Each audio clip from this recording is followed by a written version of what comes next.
Okay, so module 4 and 5 is about nursing process technique. And ano yung sabi ko sa inyo nung una? Pero yung ADPI na yan, we are going to systematic problem-solving approach used by the nurses to provide safe, effective, and patient-centered care. Ah, parang na-recall nyo na to yung nursing process na inano natin noon last time, di ba? Okay, in oncology, it helps guide nurses in giving medication safely and monitoring the patient's response. So kung nag ano ka na nursing process, ano na yung first stage is assessment muna, di ba? Tapos, nursing diagnosis. Then, you plan. You plan niya yung problem na recover na encounter nyo. ADPI. Then, what is I? Intervention. Then, what is E? Evaluation. Yan pa rin yung ADPI tinapay natin noon So, when it comes to giving the medications, the same pa rin in pharmacology, no?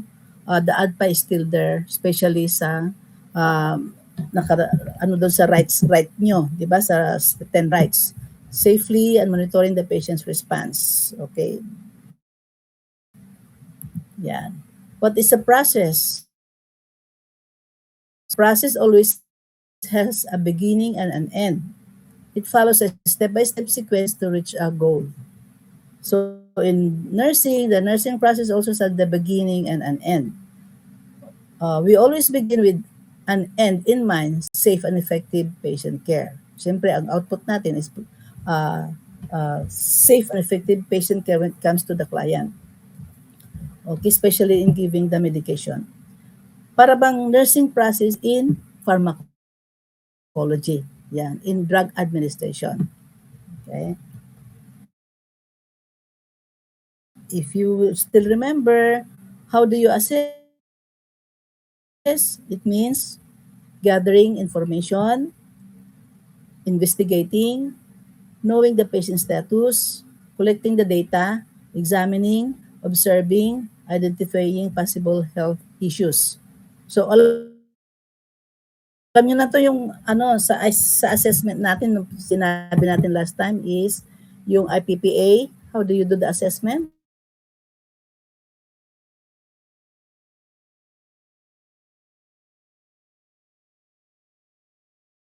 The laboratory diagnostic procedures, laboratory analysis, yung CT scan pa, MRI, mga knowing the result of those examinations, you will be able to assess the patient's condition. Ano kaya ang sakit niya? Ano kaya ang nangyayari dito sa pasyente? Nag-x-ray, nag-chest x-ray. Aba, ang daming secretions na nakaano, kaya may TB sa lungs niya, sa x-ray. Nag-MRI, magnetic resonance imaging, di ba? Even the smallest tissues, nakikita mo na merong reaction. Naging ano ba siya? Naging modules or what? CT scan, ultrasound, yan yung mga yan. Those are one way of assessment ninyo. Of course, in your IPPA examination, nandyan yung inyong tools. What are your tools? Dala-dala nyo, your thermometer, your BP apparatus, o ano man na inyong kailangan. Huwag nyo kalimutan yung small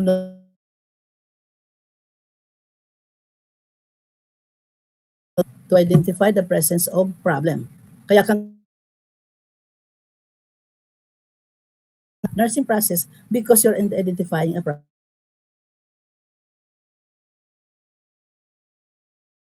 Naman ang sabi ko sa inyo noon, hindi naman sila pupunta sa hospital nang walang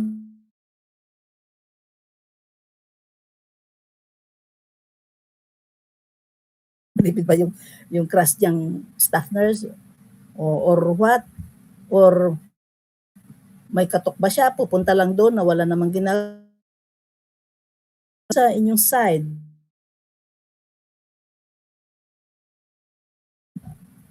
Nurse, You are going to identify the presence of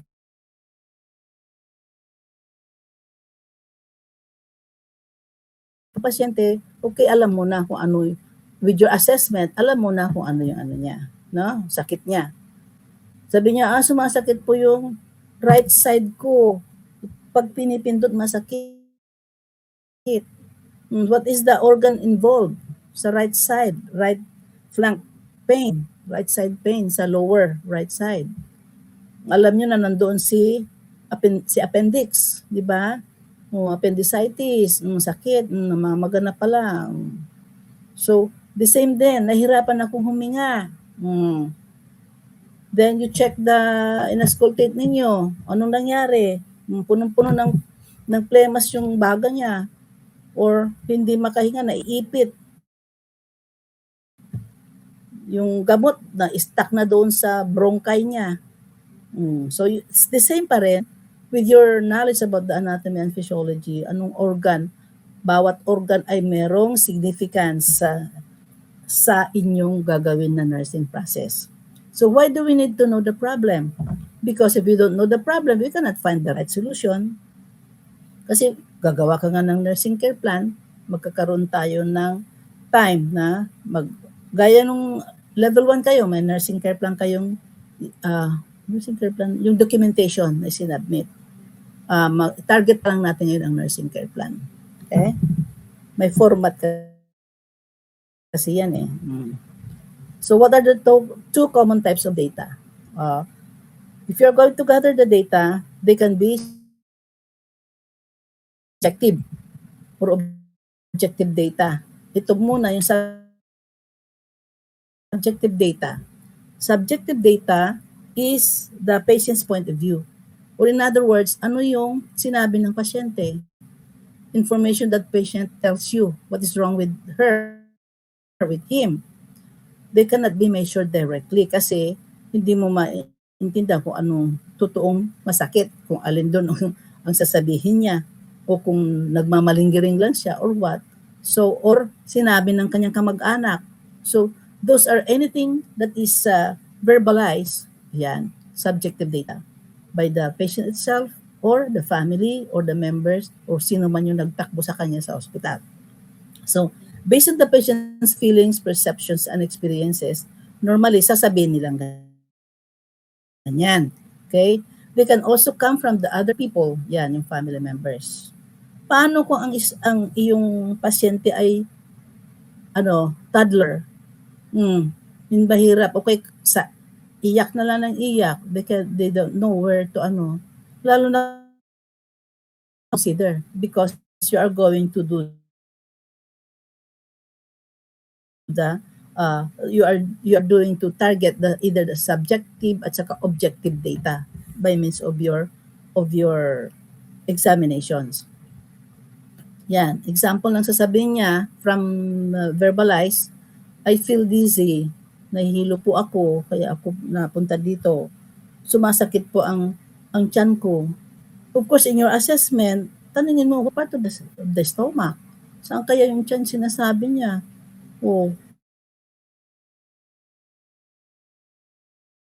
Anong side, anong flank, left ba or right? So, that again entails your organs, study of the different systems, the different organs involved. Okay, yung bata naman kasama ng mother, sabi niya, my child has been coughing all night. Ganun nangyayari yan sa health center. Dinala ko po dito kasi ubo ng ubo, hindi na mapigilan, ganun. Okay, ang daming plemas.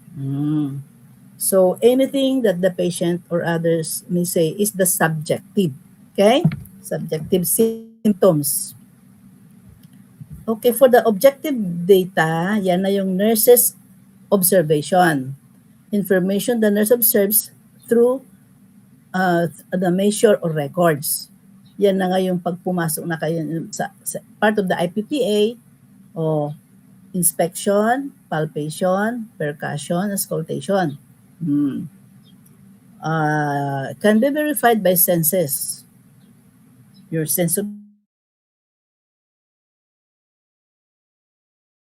Okay? Other senses na pwedeng ma-verify mo, that is also your part of your objective data. Physical examination, yun na yung ginawa nyo nung nag-rectum kayo, ha? Or other diagnostic tools na sinabi ko sa inyo. Okay? Like yung BP. Nag-BP kayo. The BP you have taken, for example, is 150/90. And of course, the temperature is 38.5. Patient is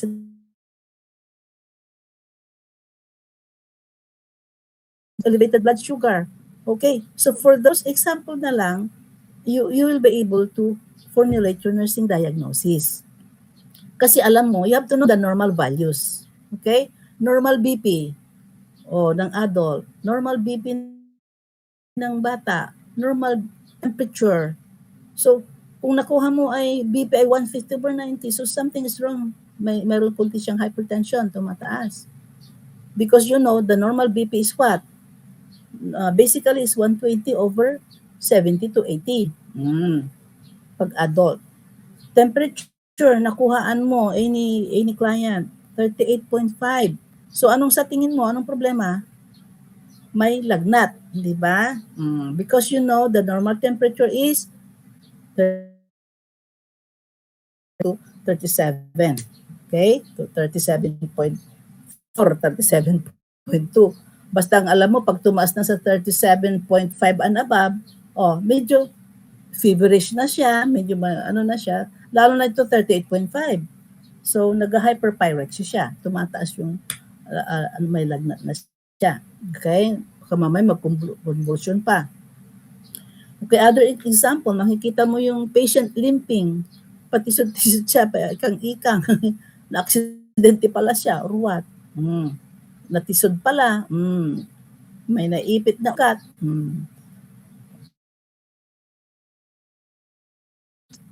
Shows elevated blood sugar.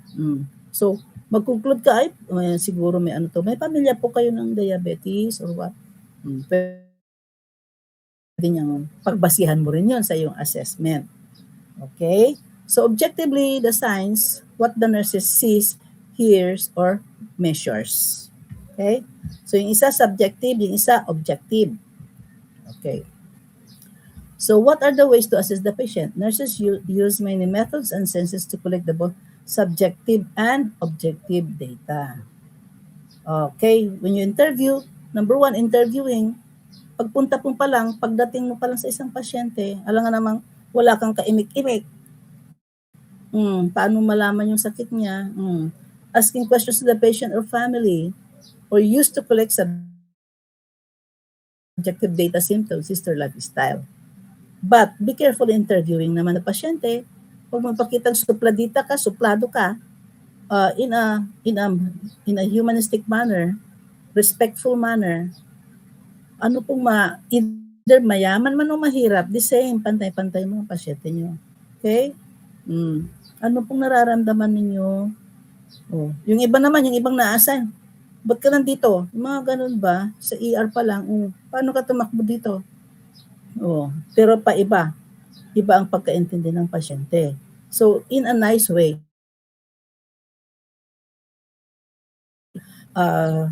status of the patient, the client.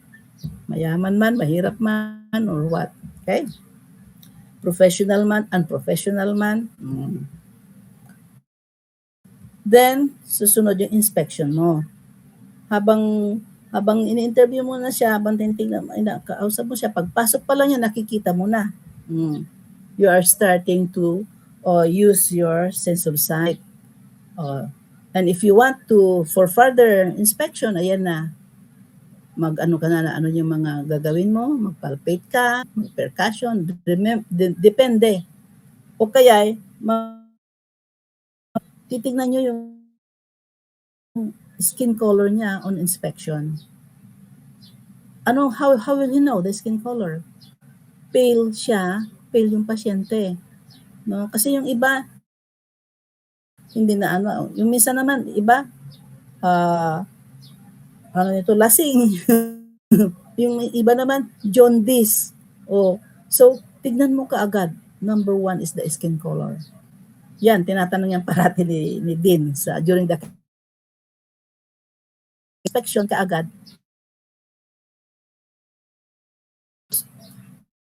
Tingnan nyo na lang yung other things to check up. Yung wounds niya ba, meron bang maraming sugat-sugat? The way, yung posture niya ba, ikaw ba naghihikahos na siya sa hirap or nahirapang huminga, nakabukot na ba or what? Depende. Okay, etc. Yan. Then, gagawin mo yung palpation. What is palpation na? As it says, touching. The temperature, titignan mo ganyan.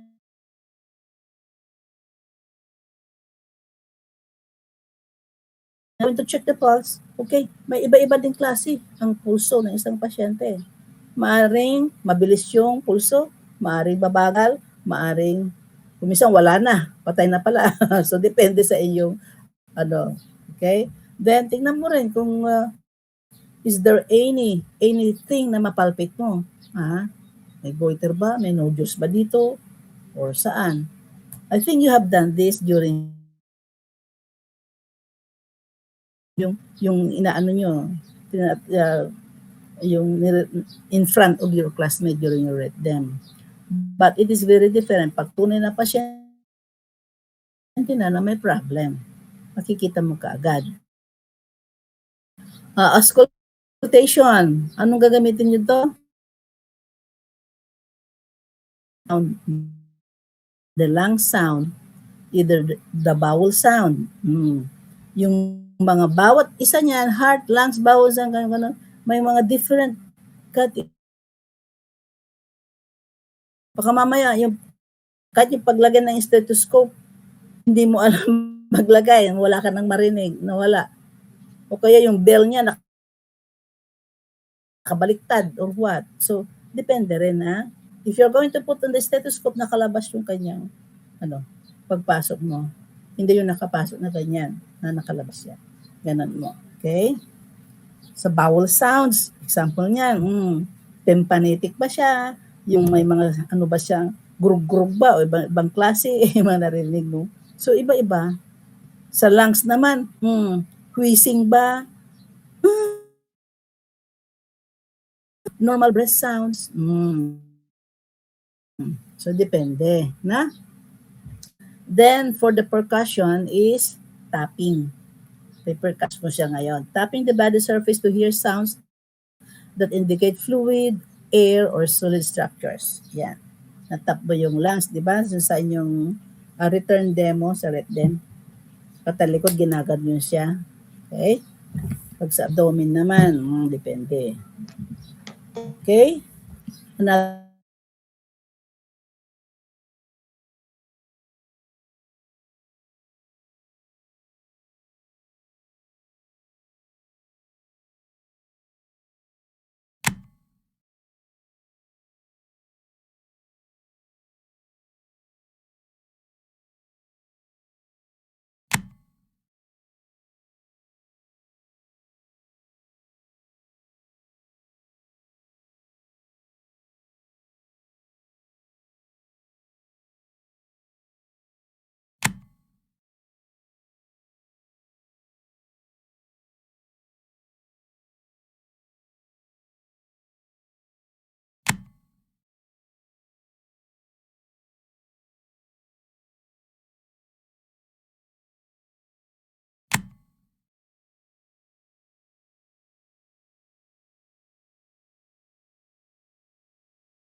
for planning nursing care. Yan. In simple word, your assessment is collect data. Your diagnosis interpret the data to identify the problem. Yung nakita mo, yung na-assess mo during yung assessment, yun ka na magpo-formulate ka na ng nursing diagnosis mo. Okay? Alam mo na kung ano yung problema ng pasyente. Okay? Ayan na pala, medical versus nursing diagnosis. Medical diagnosis identifies the disease or medical condition. They are made by the physicians. Okay? Focus on pathophysiology. It really changes. Examples, yan pala, pneumonia, hypertension, diabetes mellitus, stroke, okay? Myocardial infarction, ganun. Sila na ang area nila yan. If you're in your nursing diagnosis, ayun, you are identify the patient's response to the disease condition. It is made by nurses using the assessment data that you have gathered. You focus on the patient's needs, comfort, and safety. Okay, you can change day-to-day a patient's condition. Okay, example, impaired gas exchange due to acute pain due to risk for falls, secondary to okay, old age or what, anxiety, probably due to depression. Okay, that is your area. Clear difference now, which is easy to remember. What the patient has now, yun ang medical diagnosis. Let's say the patient is with far advanced tuberculosis. Yan na yung it was diagnosed by the doctor. Nursing diagnosis, how the patient is affected by what they have. Kung ano yung sakit niya, naapektahan. Hypertension, high blood pressure, nakikita mo na sa iyong assessment period, yung pag-assess mo siya. Medical pneumonia, example, pneumonia, that is the medical diagnosis. Your nursing diagnosis, impaired gas exchange related to alveolar capillary changes as evidenced by oxygen saturation, 89%. Okay, merong ano yan na-order nyo yan it's a booklet about nursing diagnosis book. It will explain kung ano man yung na-resulta. Aywan ko, kung tanungin nyo yung mga iba dyan, baka meron na sila. Okay? Tingnan nyo sa, mag-online kayo, mag-order online. Okay, sa library, sa National Bookstore, aywan ko dito sa Pangasinan, sa Urdaneta, kung meron. Meron malaking National Bookstore sa sa CB Mall, may bago silang National Bookstore sa ibaba. Tingnan nyo lang, baka doon sa mga books nila meron doon. Okay. Yan. Example 2, diabetes mellitus ang kanyang medical diagnosis. So your nursing diagnosis is risk for unstable blood glucose level or knowledge deficit about insulin use. Yan.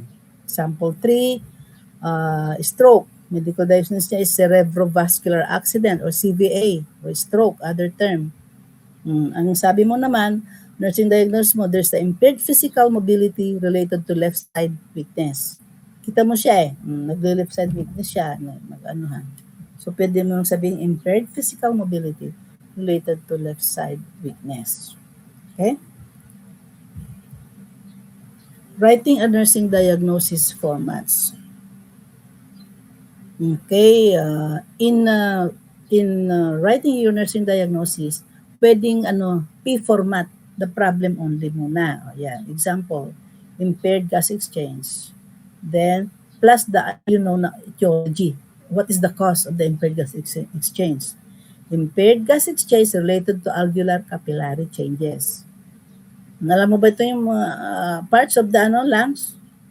Yung dulo, bronchi, capillary, yung alveoli, yung dulong-dulo ng ng part ng sa lungs, yung respiratory system.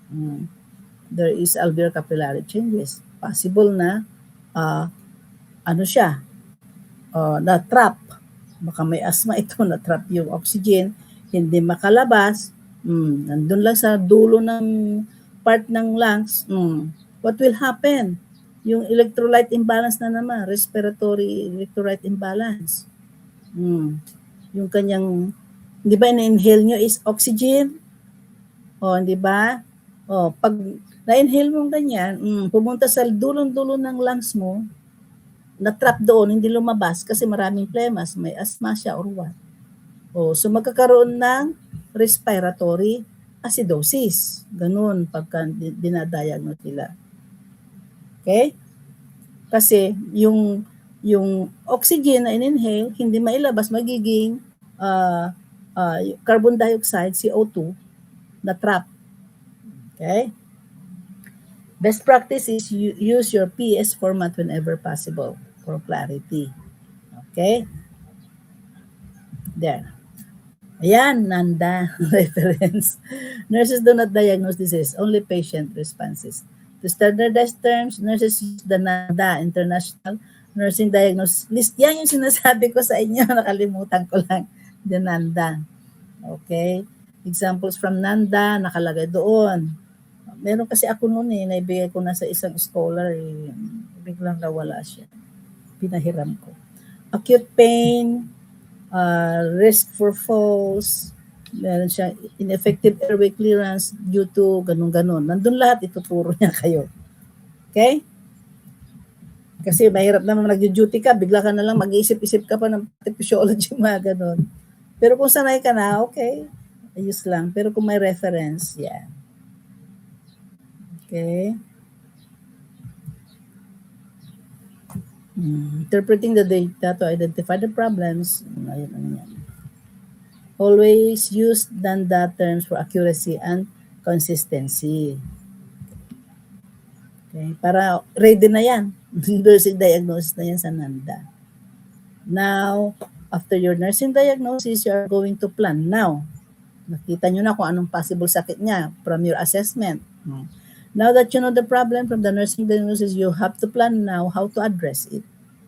Planning means thinking ahead and brainstorming ways to help the patient solve or reduce the problem. Di ba ganun din? Nagpaplano ka, thinking ahead of time. Anong gagawin ko kaya sa sakit nito? Taas ng lagnat. Anong gagawin mo? May format na naman yung nursing care plan natin. Okay? What is your goal? Ganon.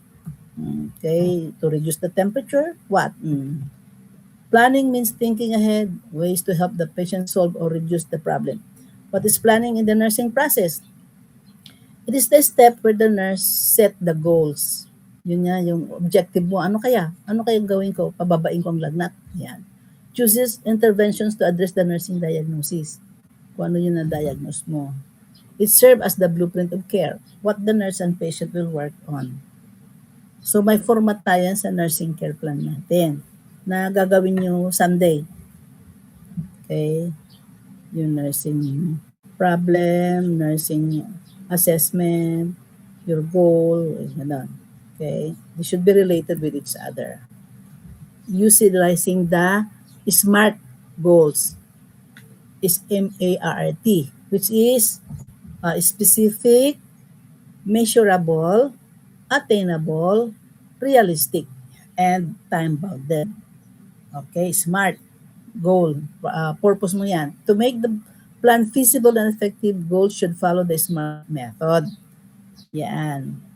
Specific, clear, and well-defined.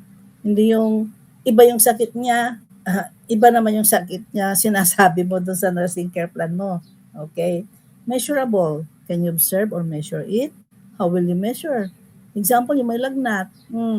Ano ang well-defined problem is temperature elevation, di ba? O measurable. O can you observe or measure it? In what way? Through the temperature, thermometer, or what? Okay? Then, attainable. Is it possible within resources and patient's condition? Kaya ba within the resources ng pasyente? Let's say,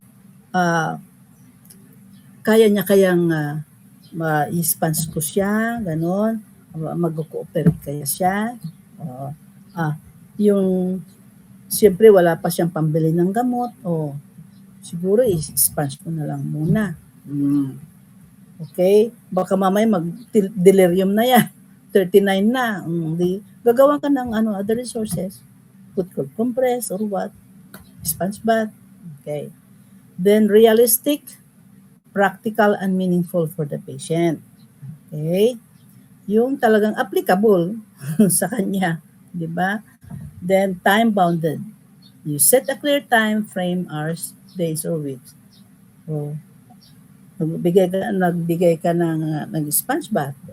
After 10 minutes, 15 minutes, sige po, sandali, babalikan ko po kayo mamaya, gano'n. Naayos mo na siya. Pagbalik mo, pinapawisan na yung pasyente, check mo ang temperature, biglang bumaba na siya, bumaba na yung 38, nagiging 37 point something. So, anong gagawin mo? Basang-basa na, pinapawisan. Okay, you have to change, keep it dry, gano'n. So, the same din yung pagbigay mo ng something for pain, na drugs.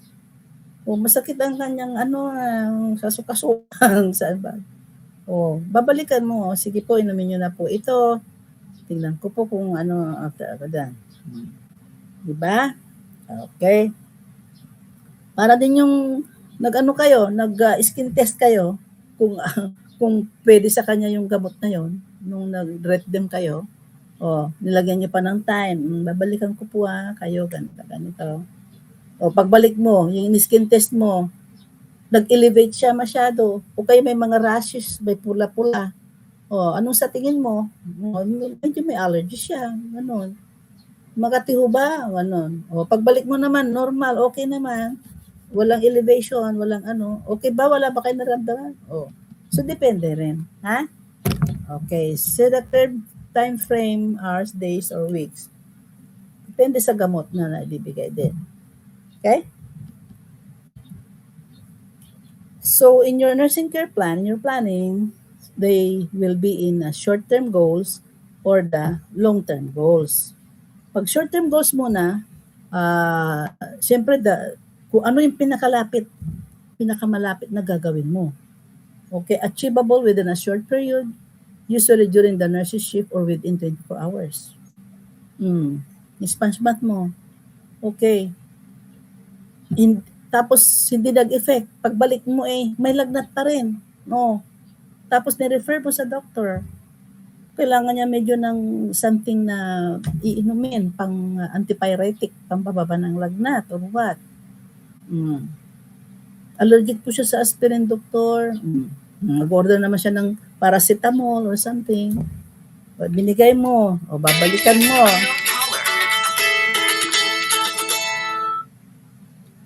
Sorry hello? Ay. Okay. Focus on immediate needs or relief. Okay, binalikan mo siya. Tapos tanungin mo, nabigyan mo siya ng analgesic. Patient will verbalize pain relief within 10 minutes after medication. Kumusta na po yung nyo, chest pain ninyo? Nawala naman na, okay naman po. So, your assessment is good. So, those are short-term goals according to priority ng problem. Okay. Long-term goals naman, LTG, it requires more time to achieve. Okay.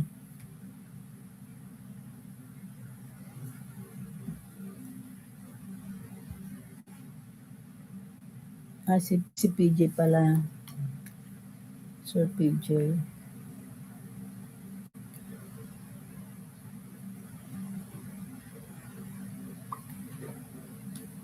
Okay. Kung sinabi niyong long-term goal, kanina short-term, di ba? So, it requires more time to achieve, usually weeks, months, or even lifelong. Often focus on lifestyle changes, prevention, or chronic condition. Example, long-term goal. Patient with diabetes will demonstrate proper self-injection of insulin before discharge. Kailangan tuturuan mo siya, di ba? Ito po ang o kaya kung pills naman, paggamot niyo po before the meal or what. O kung ano naman, depende. Injection po sa umaga or injection po sa gabi or dito po yung site, somewhere, okay? So, palaki ng inyong inyong role as a nurse. Okay. So your diagnosis, risk for unstable blood glucose level related to insufficient knowledge about disease management. Possible ang nakita mo, yung yung pasyente hindi marunong, hindi niya alam kung anong ginagawa niya about yung diabetes niya. Okay. So yung long-term goal mo, patient with diabetes will demonstrate proper self-injection of insulin before discharge. Yan ang long-term goal mo. Para pag-discharge niya, alam na niya ang gagawin niya. Okay?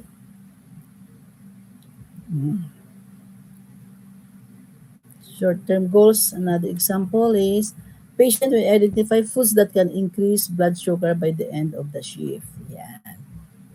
Pwede mong ilagay sa sa short-term goals mo kasi you will be classifying your short-term goals and your long-term goals. Long-term, LTG, or STG yung isa, LTG yung isa, patient will demonstrate proper insulin injection technique and verbalize the importance of balanced diet to prevent complication within 2 weeks. Okay. Hindi lang insulin injection yung oral medications naman about insulin. Ganun din. O kaya yung mga foods taken in.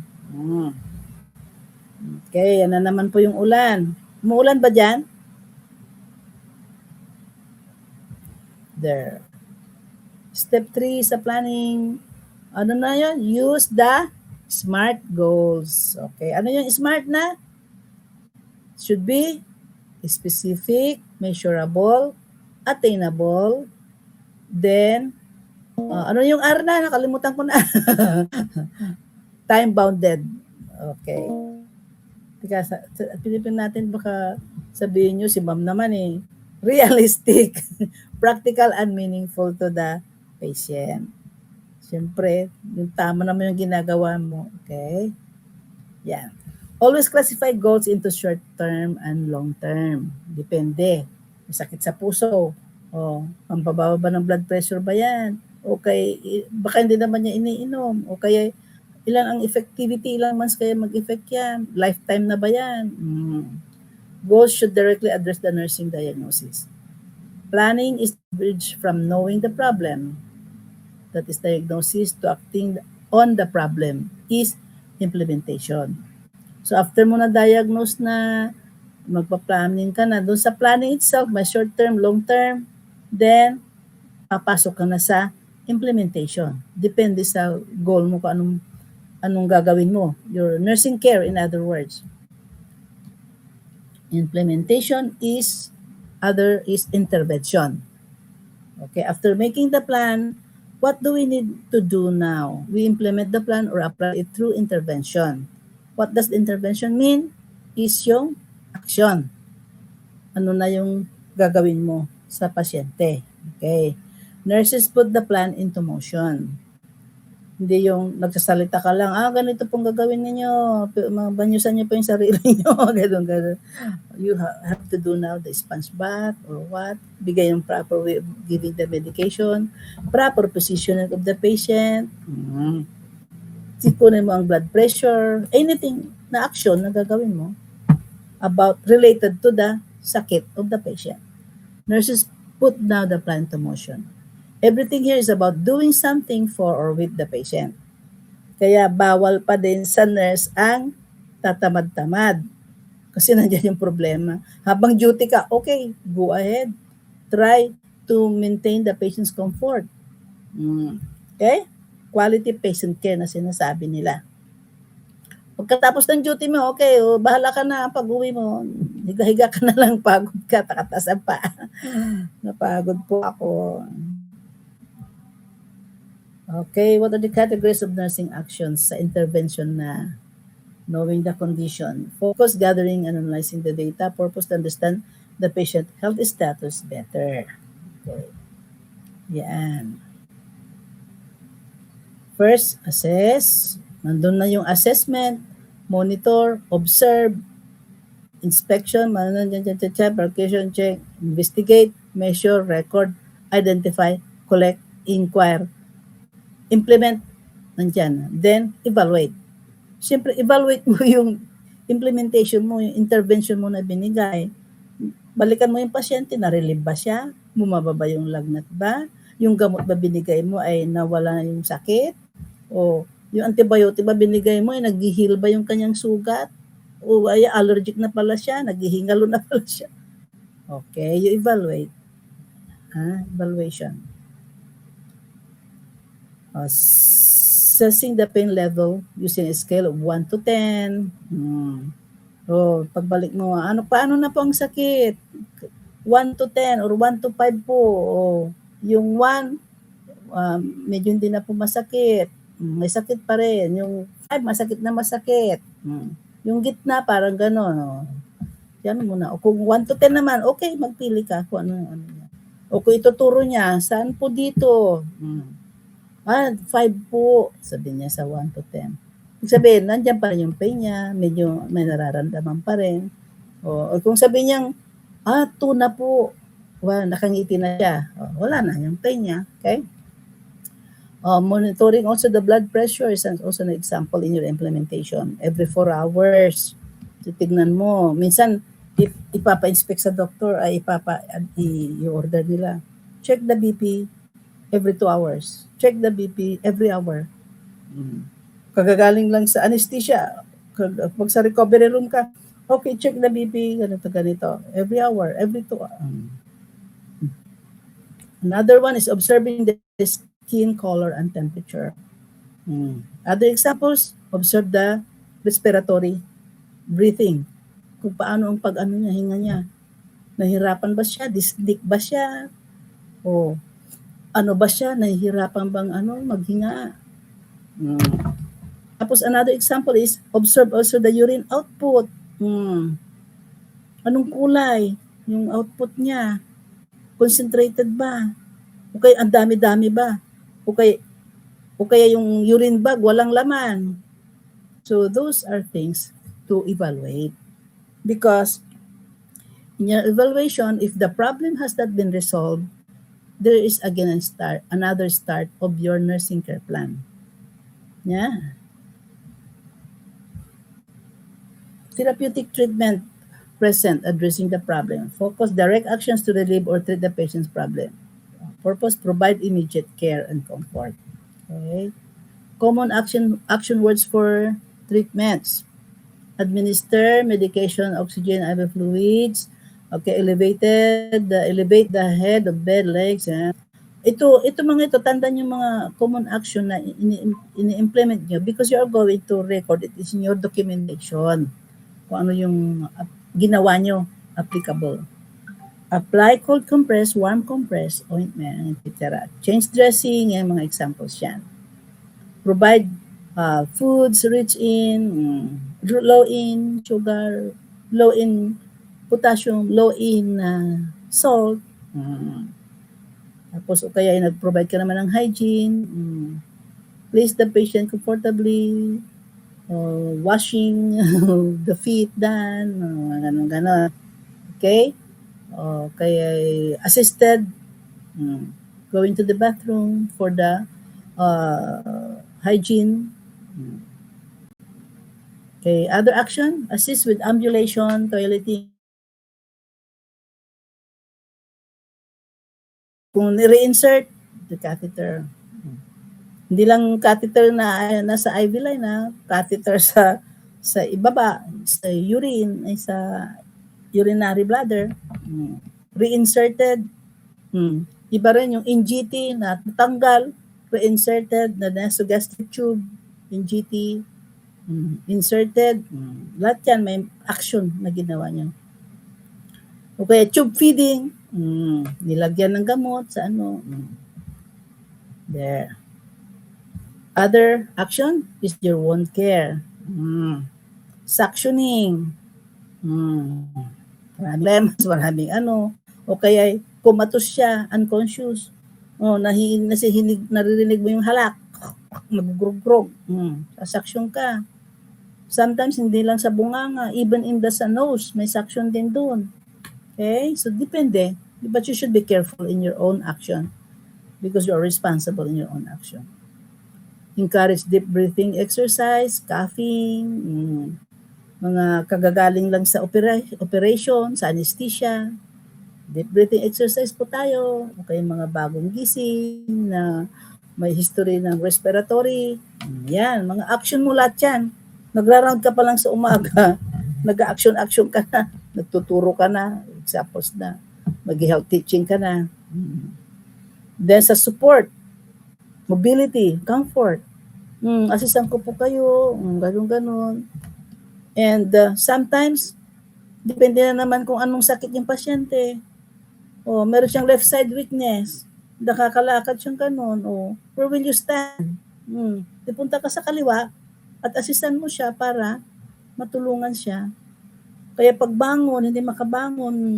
But still, you have to take care of yourself. Proper positioning of yourself. Otherwise, ikaw naman ang masisingil. Nabalian ka ng buto, nabalian ka, naipit yung ugat mo, ang liit-liit mo, ang laki-laki ng pasyente mo. So what will you do? Hingi ka ng tulong, wag mong suluhin yung trabaho kung hindi mo maanuhan kasi ikaw din ang kawawa. Kaya infectious patient, sige, mag-ano ka ng precautionary. Okay? Administering prescribed antibiotics, elevating the head of the bed to ease the breathing, high fallers, semi-fallers, low fallers position. Assisting the patient to ambulate after surgery. Lakad po tayo ng konti. Kasi siyempre masakit yung sugat or what. So depende. Ha? Are you okay? Tulog na kayo?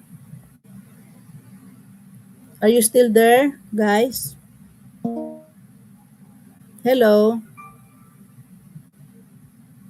Wala na kayo dyan? Xerox, nandiyan kayo? Wala ba kang hindi naririnig Okay, kinabahan ako baka mamaya salita Yes ko ng salita dito. Wala pala kayo dyan Malapit na, alas 12 na. Alam ko, gutom na tayo. Okay. Education. Future prevention teaching. Nandiyan din ang health education ninyo. Siyempre, focus on the preparing the patient family to prevent recurrence or worsening kung ano man yung na problema niya, nursing problem. Empower self-care and promote long-term health. Kasama na yan pag home visit mo o empowerment for yung pasyente to care for herself, able to care. Promoting long-term health. Okay? Because health is wealth, di ba? Kung gusto mong maabot ng matagal, okay, take care of your health. Yan. Common actions words for education. You teach, you educate, you explain mo kung ano yung ginagawa mo, anong klaseng gamot yan, ano yung binibigay mo, bakit ganyan ang position, yan. Okay. You demonstrate, encourage, encouragement, yung pag-coughing reflex or what, reinforce, tulungan mo siya, assist mo. Yung kakainan, nandiyan na yung pagkain, lagay mo na lang sa bedside table. Doon na, iniwanan mo siya, nakahiga pa. Okay?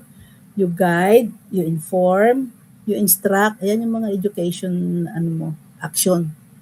You advise, counsel, promote, you motivate, recommend, support. Andun na lahat. You're fostering the ego of the patient. Para pag discharge niya, ayan marunong na siya mag-inom ng mga gamot niya, may maintenance dose, okay, sa insulin niya, mga foods niya, anong kakain, ano yung bawal, okay? Teaching a diabetic patient about proper insulin injection technique. Ayan, another example. Educating the family on hand washing to prevent infections, spread of infection. Diba? What is the first practice in order to prevent infection? The initial, yung hand washing. Alam niyo ba yung mag hand washing technique? Kung minsan, Halimbawa, hindi nila alam yung washing technique na ano.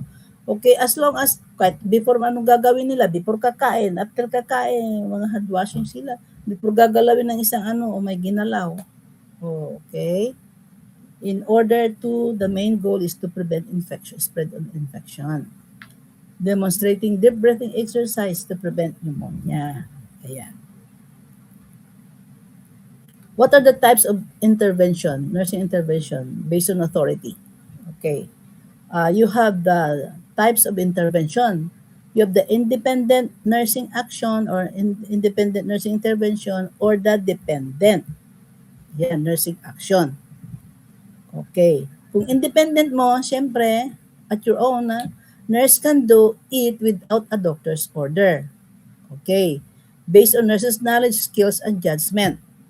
Example, ano yung mga nursing action mo na pwede mong gawin without the doctor's order? Repositioning a patient every 2 hours to prevent the bed sores. Diba? Educating the patient on relaxation technique. Okay, monitoring the intake and output of fluids. Ano pa yung ibang nursing actions ninyo na pwede yung intervention na anuhan, na pwedeng gawin sa isang ano, about sa repositioning, educating, ano pa, yung foods na, bawal mo na po sa inyo ng ganito, bawal na po ng ganyan, mataas ng sugar, mahilig kayo, sabi nyo minsan ng bacon, yung bacon na yan, bawal na yung bacon, kung pwede lang, tikim-tikim lang kasi high in salt. Bawal na po yung tago-tago kayo ng tsokolate sa drawer ninyo. Mga ganon. Okay? So, anything. Vegetables. Alam nyo naman, kaya mag-Nutrilab tayo. About nutrition. Yung proper taking of medicines. Pagka mamaya, pang gabi pala yung iniinom niya, pag umaga naman niya iniinom. So yun, pag discharge, you can tell the patient, ito po ay inumin nyo bago. Ito po after. Ito po, wag niyong iinumin itong aspirin in an empty stomach.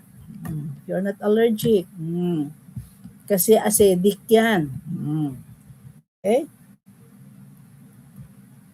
So the dependent nursing actions na yung independent nursing action, yung isa pa, yung tepid sponge bath at your own. Pwede mong gawin 'yon. Ano pa? Advice mo. O sige, tapusin ko lang tong lecture ko. Malapit na. Then that's it. We'll go now to the dependent nursing action. It requires a doctor's order before the nurse can perform. So pag naalala mo yung dependent, you are dependent, depending ka sa doctor's order. Huwag kang magbigay ng without the doctor's order. Require a doctor's order before the nurse can perform. Hindi yung, pag ganito po yan, may experience na po ko yan, uminag kayo ng ganito, magsisiling, etc. etc. So, do not just order. Kung halimbawa nakita nyo na hindi mo ba yung lagnat, nag-TSD ka na, okay, that will be, you go na to the dependent nursing action. Usually involve medical treatments or procedures. Examples, administering the prescribed medications. We have learned sa prescribed medications, sa doctor's order, karamihan ang gagamitin ay generic ang inaano nila, no? Hindi yung brand name ang nilalagay na doon. Okay? Then, inserting a Foley catheter. Hindi ka na basta pwedeng, hindi kayo makaisbo, ilang oras na kayo hindi na makaihi. Halika tayo, catheter. Wala yan. Accountable yan kung may mangyari. Because it entails always doctor's order. Starting the IV fluid as written in the physician's order sheet. You cannot just give the IV fluids, you cannot just insert the IV fluids without the doctor's order. Minsan, if you know something about the fluids, baka mali naman yung order, okay, i-repeat nyo lang. Doctor, ito po ba ibibigay po natin? Hypotonic solution, hypertonic solution, mga yung pag-aaralan nyo rin yan. mga sodium na normal saline solution, dextrose 5% in ano, pag-aaralan niyo rin yan. Kasi pag IV fluid is very different. Diretso na yan sa bloodstream. Okay? Another nursing action is your collaborative, interdependent nursing action. If you say collaborative, may communication, yeah, your coordination. Perform in collaboration with other healthcare team members. Your goal is holistic care through teamwork. Ano yung mga ibang collaborative nyo? Interdependent communication ninyo? The dietitian. You're working with the dietitian to plan diabetic patient meals. Pwede kang tumawag, ay, yung pong dineliver po ng inyong food service, ano, mali. Ano, medyo marami pa yatang sugar na nailagay doon. Ano, ha? You confer with the dietitian. You assist the physical therapist. Pupunta sila sa area, nagtitherapy. During mobility training. Coordinating with the respiratory therapist for nebulization. Iba din yung physical therapist, iba din yung respiratory therapist. Okay? You can call them, you can communicate with them pag nandiyan na sila sa area. Okay? Key summary in the implementation action na pag DX is the diagnosis for the past, knowing the condition. Always remember, nursing diagnosis aside natin. TX is treatment. Okay, about that. Kung minsan may order sila RX, ganyan TX. Ang TX naman, pag sa atin, is present the treating condition. Ano yung present na ginagawa mo na treatment? Okay. Education, future, preventing recurrence. Intervention may be independent, dependent, and collaborative. Okay, nursing care. Your nursing care may be at your own independent, at your own thinking, at your own way of doing it, but with rationality dependent always the doctor's order. Collaborative, your communication with other services, the laboratory people, the dietitian, nutritionist, yung iba pa, technicians. Okay, the last step now is evaluation. Yan na, kunting ano na lang. Evaluation is after implementing all the nursing interventions that you have done, yung nursing care, what's next? You are now going to evaluate. Siyempre, check mo kung tama. I-check mo kung okay yung binigay mo, kung nag-effect ba. It is the process of looking back at the goals and checking if they were achieved. Simply put it, did it work? Kung nag-epekto pa ba? Meron pa bang? O kaya, tingnan nyo sila by observation. Sometimes, the facial expression will say, nakangiti na siya, pagbalik mo nung una, nangiyak siya sa sakit. Nurses check the patient's condition again and compare it with the objectives during the step 3, during the planning stage mo. Nakita mo, yung planning stage mo to lower the temperature, ganon, nag-implement ka, nag-TSB ka, nag-dependent nursing action ka pa, bingi ka ng gamot sa doktor, nagpa-prescribe ka para lalong bumaba. Okay, kasi di bumaba. Yan.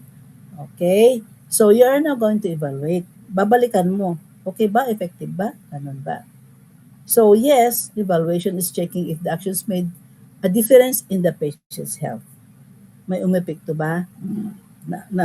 Naging comfortable ba yung pasyente? Nakangiti na ba siya? Hindi na nakasimangot? Pwede ka, baka malapit ka pa niya buntalin sa action at hindi mo makuha-kuha yung sasabihin niya. So, how do we evaluate? Always refer to the goal, the short-term and the long-term goal. Identify the outcome of care. Is it met? Dun sa huling column ng nursing care plan is evaluation. Goals meet. The patient achieved the desired outcome. Lowering the temperature lowered down to ganon. Goal partially meet. The patient improved but not fully achieved the goal. The patient was was relieved, but the temperature, the patient went down, but still, nasa feverish siya, 37.6 or something. Okay? Goal unmet, the patient did not improve or desired outcome was not achieved. Yan yung mga pwede mo ilagay sa evaluation. Na-relieve ba siya? Hindi ba na-relieve? O ano ba? Okay? Examples evaluation statement. Example, pain management. Plan. Patient will verbalize pain reduction from 8/10 to 3/10 within an hour after analgesic. Ito na sinasabi mo, masakit to ba? 1 to 10. Alin ni to? Sa 8, masakit. 10, pinakamasakit. Yan. Your evaluation na is goal met. Pain decreased to 3/10 after an hour. Binalikan mo siya. Goal partially met, decrease 5 to 10. 5/10 after 1 hour. Goal unmet, masakit pa rin. Okay? Pagbalik mo. Okay? Diabetes stretching naman, examples. Patient will demonstrate the correct insulin injection technique before discharge. Yan. Evaluations. If the goal has been met, patient correctly demonstrated insulin injection technique. Dito po, alam ko na po, gagawin ko pa. Partial met, patient injected correctly but needed frequent reminders. Makakalimutan. Goal unmet, patient was unable to demonstrate insulin injection technique. Unable. Hindi niya alam kung saan niya lalagay. Sabti ba? Ano ba? Muscle ba? Or what? Okay? So what are the key points in the evaluation stage? Evaluation is continuous. It can be done at the end of a shift, daily, weekly, or before discharge. Kaya kahit kayo, mag-duty kayo, bago kayo uwi, bumaba kayo yung lagnat niya, may evaluation ka. Para alam mo, i-endorse mo, hindi bumaba, aside from ano. Pero mayroon ako binigay na injection, something. So, yung second shift, yung receiving shift, okay, may endorsement kayo. If the goal is not met, the nurse should reassess and modify the plan. That will be, you're going to modify another plan. Yung sabi ko sa inyo kanina na yung independent nyo na TSB, okay, nag-dependent ka ngayon, humingi ka ng order to lower the temperature. So it's just about checking but also about asking something for pain. What did it work? What didn't work? What can we do differently? Yan. Okay, in your evaluation. Summary step for evaluation now, the last stage, di ba, ADPIE. Okay, to measure the effectiveness of intervention, that is evaluation. Okay, compare the actual patient outcomes with planned goals. Results may be the goals had been met, the goal partially met, and the goal was not met. Okay, unmet.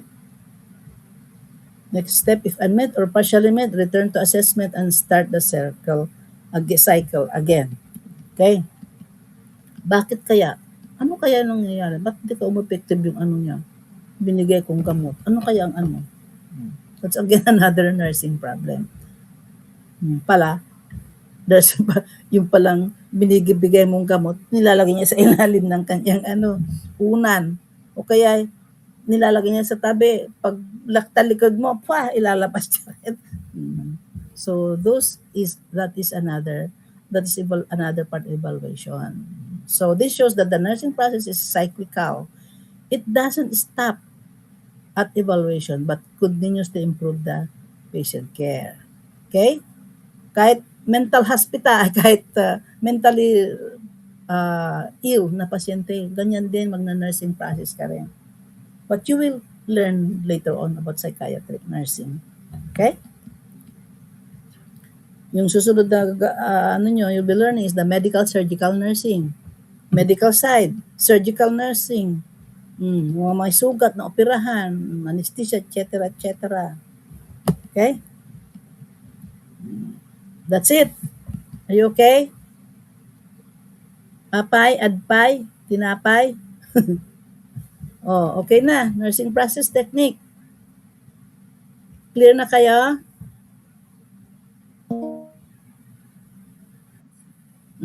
Okay. Kala ko iniwanan niyo na ako. O sige, kain na tayo. Bye.